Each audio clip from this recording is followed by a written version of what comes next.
Okay, here we are, 9-3 day 1. We're going to try and make yesterday's process a little faster. So we're going to give you a little shortcut to it. Not that the problems are short, just a shortcut process. So 9-3 day 1. We're going to do one like yesterday, and then I'm going to show you the little bit streamlined way to do it. So it's integration by parts. We're going to go with x squared sine x dx. And remember, it's this extra x that doesn't let us just integrate it directly. So you learned yesterday to do integration by parts, where you let the u equal the x part of the problem, and the dv equal the rest of it, sine x dx. You take the derivative of both sides here, and instead of using the prime notation where we were saying du, derivative here is 2x dx. Over here we integrate. Remember there's a 1, so that goes to v. And then ask yourself what has sine as its derivative. And cosine's derivative is negative sine, so we need an extra negative here to take care of that. And then integration by parts said you multiply. And then you do the antiderivative of these two multiplied. So right now, we are at the integral of x squared sine x dx equals a negative x squared cosine x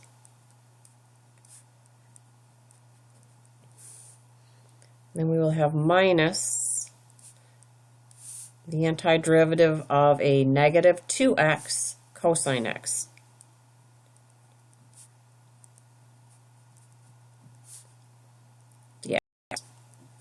All right, I'm going to take care of this negative right now, bring it out in front. It's going to make this plus, so we'll get rid of those. Looking in here, I still have an x term times the cosine, so we go through integration by parts a second time. So we'll keep this first term, negative x squared cosine x, plus, and then we'll do integration by parts with just this term. So this time the u equals 2x. The dv equals cosine x. Derivative here is 2. And then the antiderivative here, v, will equal sine x. And we know it's u times v. So that's going to give us 2x sine x.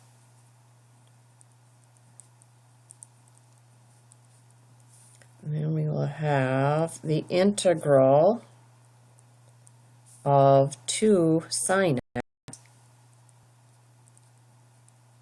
dx. And then we can now do the antiderivative of this term since we're down to just a sine. So I'm just going to ditto these two just to save some time. Antiderivative here, the 2 is going to carry along. Let's see, cosine derivative is negative sine. I've got a positive, so I need a negative here. Swap that out for a negative. 2 cosine x plus c. So negative x squared cosine x plus 2x sine x minus 2 cosine x plus c. Okay, a little quicker way to do it now. Streamline it a little bit. We're going to start it over. So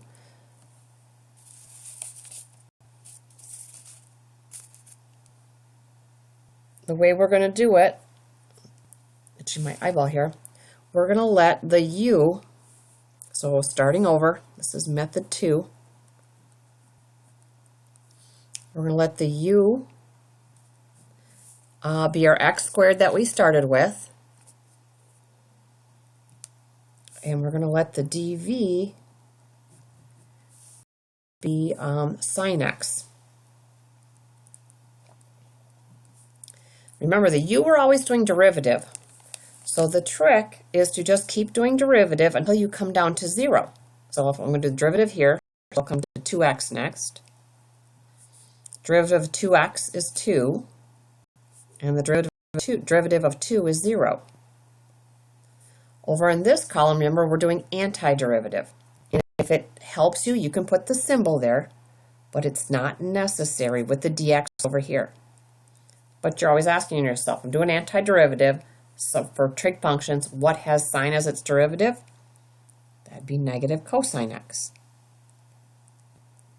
Doing the antiderivative again, what has negative cosine x as its derivative? Well, that's going to be negative sine.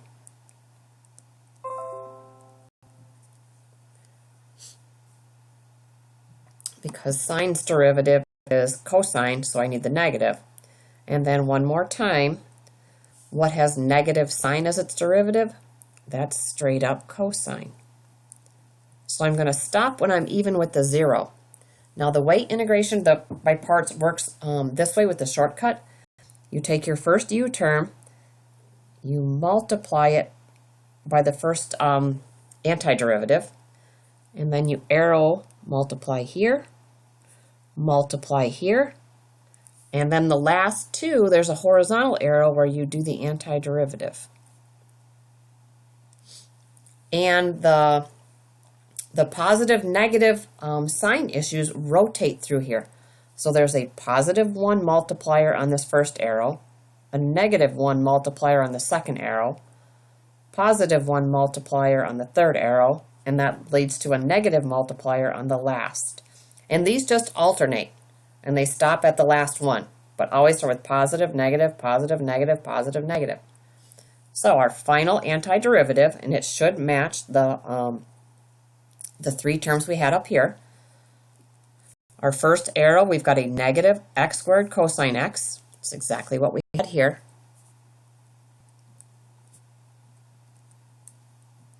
Our next arrow, we have a negative 1 multiplier, but I also have a negative 1 here. So those are going to make a positive 2x sine x. It's exactly what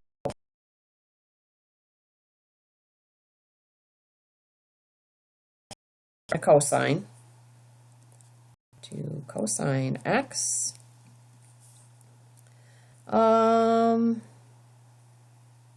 Oh, what the heck? I had a minus up here. What did I mess up?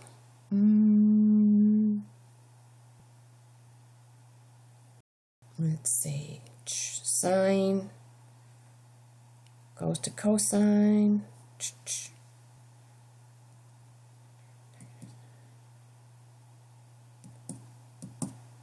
Positive, negative, positive.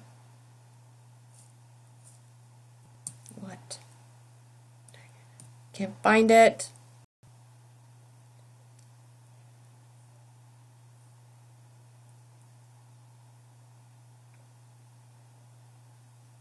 Oh, it's minus the integral, isn't it? Right here. Minus the integral of, right there. It's minus the integral of v times du. That's where it is. That'll make that back to minus this integral plus, found it. Sorry about that. And then our last one's the integral of 0 is just 0, so plus c. Oh, not the antiderivative of 0 goes to that constant. My bad again. So there we go. This is called rapid repeated integration by parts. So the streamlined version, rapid repeated integration by parts.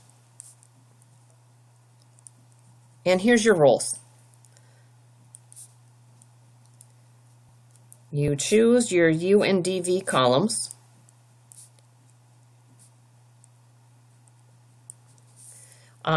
There's going to be special rules for u. If it's a term that goes to 0, you want it to be that. But you're going to see a few cases we're not going to have anything that goes to 0. So there'll be different ways to pick your u and your dv. After you do that, you take the derivative of the u column.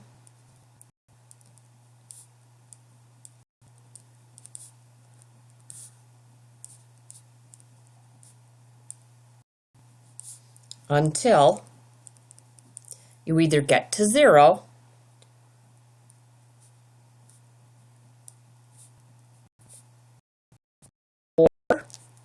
second thing that's going to happen today, I'm going to come back and fill that in a minute. Or, I don't know, I'll do it. Or the V column has the original reappear.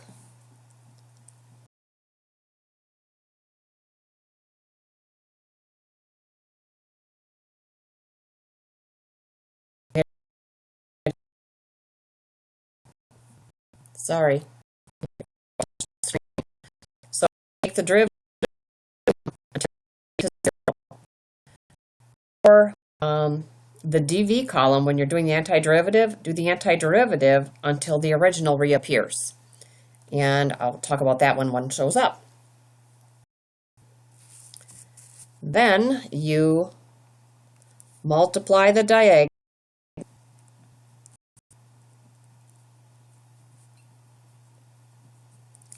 Alternate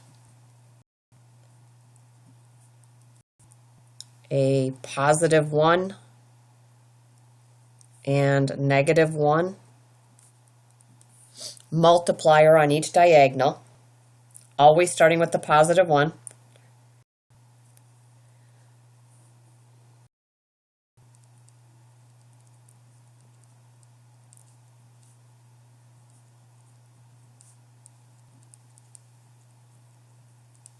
And then you still have the antiderivative of the horizontal multiplied together here. So when it's 0, you know, it just goes to C. Sometimes this isn't going to be 0, so you will have to do an extra antiderivative on the end. And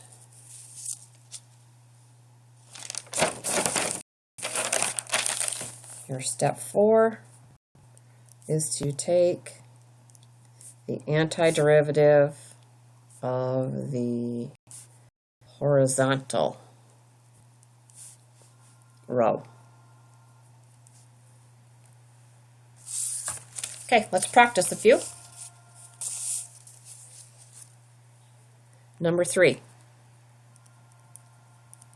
We're going to find the antiderivative of 2x to the 4th e to the -x dx. Okay.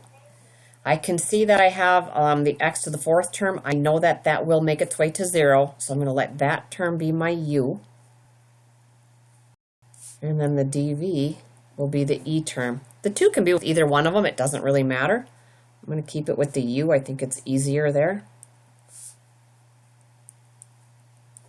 So doing derivative here, I will have 8x cubed. Then I'll have 24x squared. Then 48x. Then a 48. And finally 0. So doing this yesterday's way would have been totally obnoxious to have to repeat it that many times. Okay, doing antiderivative over here. If it helps, you can put the integral symbol here with the dx. And if you don't remember integrating e to the u, you need the derivative of the exponent over here. That gets thrown away. So I do have to hit this with the 1 because I got a -1 derivative, so I need a -1. Carry along -1. So I have negative e to the -x. I have to do this 1, 2, 3, 4 more times. So same thing, negative.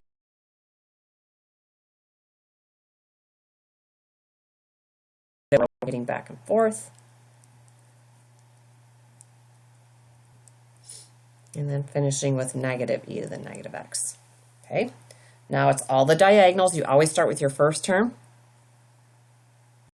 So we've got 1, 2, 3, 4, 5 diagonals, horizontal on the end. That's going to be a 0 that I don't have to worry about. Alternate the positive, negative, positive, negative, positive, negative, derivative.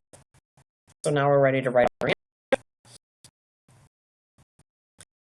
First term, I got a positive, negative, so I'm going to negative 2x to the 4th. The negative x. Next term is going to be minus x cubed e to the negative x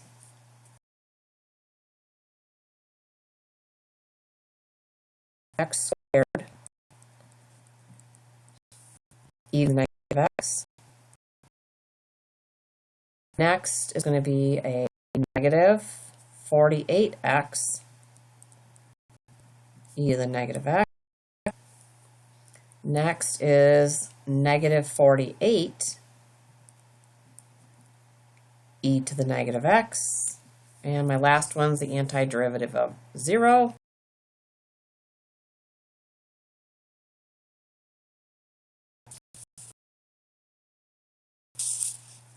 All right, our last one. This is where the original is going to have to reappear. So I'll show you e to the x cosine 3x dx. So sometimes you're not sure which one to start with, and you sometimes just start with a guess, and if it leads you nowhere, you go back, you start over, and you switch them over. Switch places and see what it gets. So if you take a look, e to the negative x, that derivative is never going to get to 0. Putting cosine here, that's never going to get to 0. So what you want to have happen is make the original reappear under the dv column.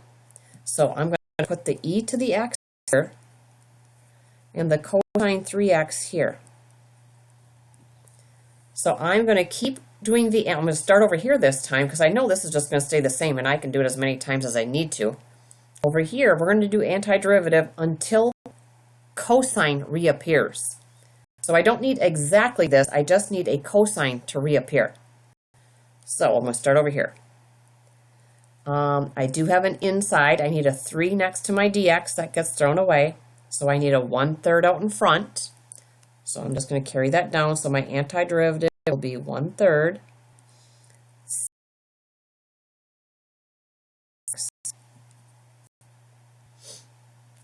Now I'm going to go again.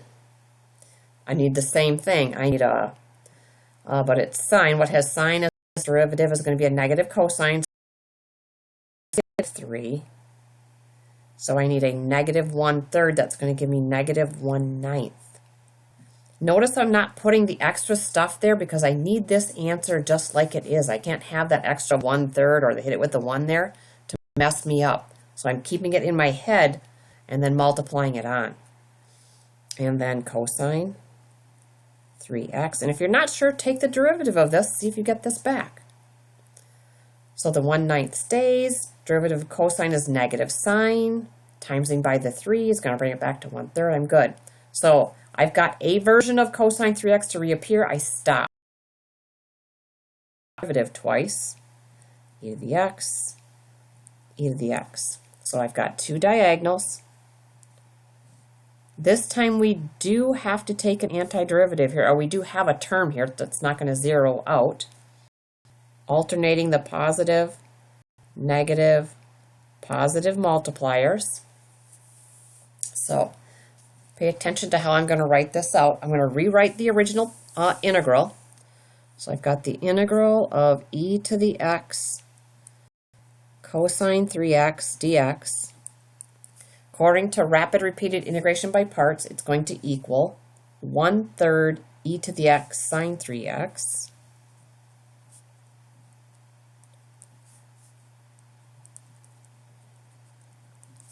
next is going to be a positive 1/9 e to the x cosine 3. And here we've got minus the integral of 1/9 e to the x cosine 3x dx. Okay. So what I need you to recognize is that this is a like term to this. So I want you to see this as one antiderivative of e to the x cosine 3x. Over here, I want you to see this as a negative 1/9 integral of e to the x cosine 3x.